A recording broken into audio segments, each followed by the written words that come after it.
Tatlo ang patay at 2 sugatan ng araruhin ng isang delivery truck sa gilid ng kalsada sa Taytay, Rizal.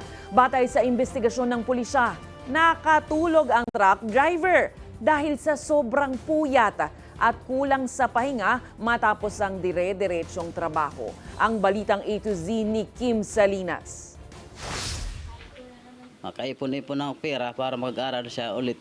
Yan ang gusto niya eh. Gumuho ang mga pangarap ng 20 anyos na si John Michael Darantinao matapos araruhin ng isang delivery truck sa C6 Road, Taytay, Rizal noong June 15. 6 na buwan pa lamang nang lumuwas mula Tacloban City ang binata para maghanap buhay at makaipon para sa kanyang pag-aaral nang mangyari ang kalunos-lunos na insidente. Kasi wala naman ako pantusto sa kanya.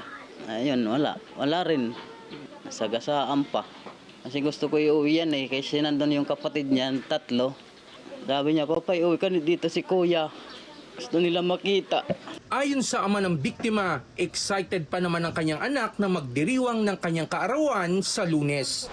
Kung mayroon mabuting kalooban, tulungan mo kami pupuntang Tacloban pagdala ng anak ko. Para doon na lang makita ng mga kapatid niya. Doon na lang namin libing. Kabilang si John Michael sa 3 nasawi sa pag-araro ng delivery truck at 2 naman ang malubhang nasugatan.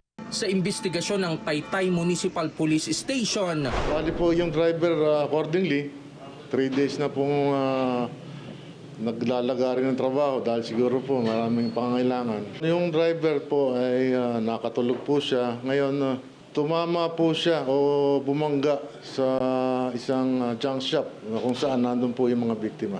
nasa kustodiya ngayon ng Taytay PNP ang suspect na nagmamaneho ng truck ng kanyang pinsan para sa isang on-demand delivery platform o courier service app.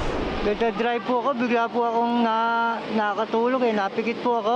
Hindi ko na po alam kung paano nangyari. Nagising po ako, andun humihingi po ako ng tawad sa inyo. Hindi ko po kasalanan yung nangyari. Paliwanag pa ng driver na siraan ng kanyang truck at ni-repair pa niya ito, kaya naghabol siya ng biyahe para sa kanyang delivery. Bago po natin imaneho ang ating mga sakyan, kailangan gusto po ang tulog natin, masigla po ang pangatawan natin para ma-operate natin ang sakyan na maayos po at maiwasan natin may mga aksidente tayo sa pupuntahan natin. Nasampahan na ang suspect ng kasong reckless imprudence resulting in multiple homicide, multiple physical injuries at damage to property. Para sa Balitang A to Z, Kim Salinas.